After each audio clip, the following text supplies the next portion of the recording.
मातृभूमि की जय। भारत के गौरवशाली क्षण का दर्शन 140 करोड़ भारतवंशी लगातार टीवी के माध्यम से कर रहे हैं। जिस तरीके से अमेरिका में भव्य स्वागत हमारे आदरणीय मोदी जी का किया गया है, वो भी ऐतिहासिक है। और जब कोई अच्छा कार्य देश में हो रहा होता है तो हमारे वहाँ की परंपराएं रही हैं कि अगर कहीं बरसात हो जाए तो बहुत ही शुभ माना जाता है। नवनिर्मित भारत की नींव की ईंट जो 9 वर्ष पहले हमारे आदरणीय मोदी जी ने रखी थी, आज वो रंग लाने लगी है। पूरे भारतवर्ष में केवल मोदी विरोधी एजेंडा चलाने वाले लोग अपने कार्यों में लिप्त हैं, किसी न किसी तरीके से लगे हुए हैं कि कैसे इनको जो है हम दबा ले जाएं। मगर वो भूल गए ये नवनिर्मित भारत है। अभी हमारे देश के युवराज गए थे अमेरिका, कब वो गए थे कब आ गए कोई पता ही नहीं चला। फिर यहाँ पे सब लोग जुट गए कि जो है काली नेम की पूरी टीम तैयार हो गई, प्रधानमंत्री के सब ख्वाब देख लें, पोस्टर वोस्टर सब लग गए। हाँ, कुछ प्रधानमंत्री अपने आप को घोषित भी कर लिए होंगे और फिर उनका जो है विजन टूट गया। ना दिन में नींद आती है ना रात में नींद आ रही है, आदमी इधर उधर करवट बदल रहा है। उठ के गया, टीवी खोला, फिर उसी पे देखता जाके मोदी मोदी मोदी, फिर आके लेट जाता है। बेचैनी बढ़ती है, फिर खोलता है जा करके तो फिर उस पे नारा लगता है जय श्री राम। परेशानी बहुत है, लाइलाज बीमारी है। अरे नवनिर्मित भारत है भाई, इसका इलाज नहीं मिलेगा।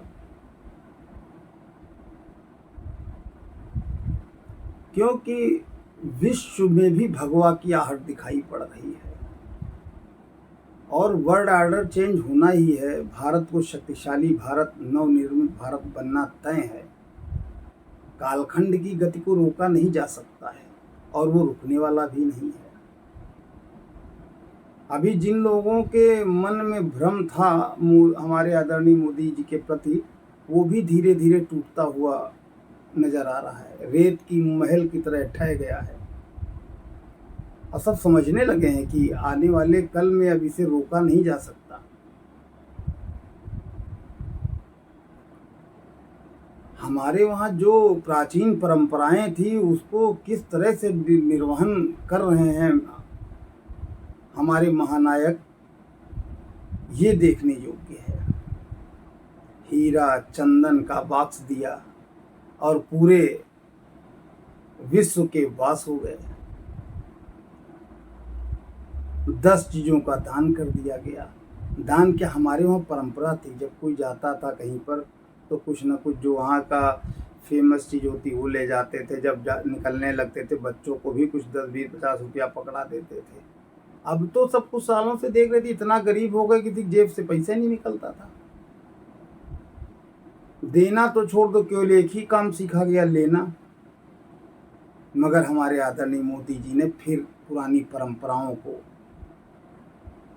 जगाया है और भारतवंशियों के मन के अंदर उस अंकुर को अंकुरित किया है कि आप लोग भी ऐसा करें। उससे कई चीज़ों का निर्वहन होता है। आप जब किसी की निश्चल हृदय से मदद करते हैं, पता नहीं कौन व्यक्ति किस समस्या से जूझ रहा हो, आप उसको कुछ दे के आते हैं तो उसका मन बड़ा प्रसन्न होता है। वो आपका एक आत्म भाव होता है। यहाँ तो जरा सा कोई छोटा सामान भी देते हो फोटो खिंचा के डाल देते हैं। ये भाव नहीं है, ये आप अपना भावकाल दिखाते हैं। किसी के लिए करना है तो मन से कर दीजिए। राष्ट्र की बात आती है तब अलग बात है। आज 140 करोड़ देशवासियों का मस्तक ऊंचा कर दिया है हमारे आदरणीय मोदी जी ने। पूरे विश्व में भगवा का असर दिखाई पड़ रहा है। इसीलिए विपक्ष के लोग जो हैं परेशान हैरान घूम रहे हैं। तो ये लोग बताया करते थे कि अरे भाई धैर्य रखो, ऐसा करो, जैसा समाज होता जैसे लोग होते वैसे बन जाते। तो आप लोग ही बन जाइए। 24 में कुछ नहीं होना। 24 घंटे 24 पहर 2024, सुबह उठो रात में सो, फिर रात में करवट बदल के उठो, फिर सुबह सो जाओ, मगर जब खोलोगे टीवी मोदी मोदी मोदी, जय श्री राम का ही नारा सुनाई पड़ेगा। कानों को कब तक बंद करोगे? सुनना पड़ेगा ही। आंखों को बंद नहीं किया जा सकता, देखना पड़ेगा ही। नाक सूंघने का कार्य करती, सूंघना पड़ेगा ही। हमको तो आहट सुनाई पड़ रही है और सूंघने की क्षमता आप सब लोग भी बढ़ाइए तो आपको नवनिर्मित भारत की भी खुशबू का जो है रसास्वादन आप भी कर सकते हैं। क्योंकि लहराएगा भगवा, छाएगा भगवा, सभी के दिलों पे राज कराएगा भगवा। मातृभूमि की जय।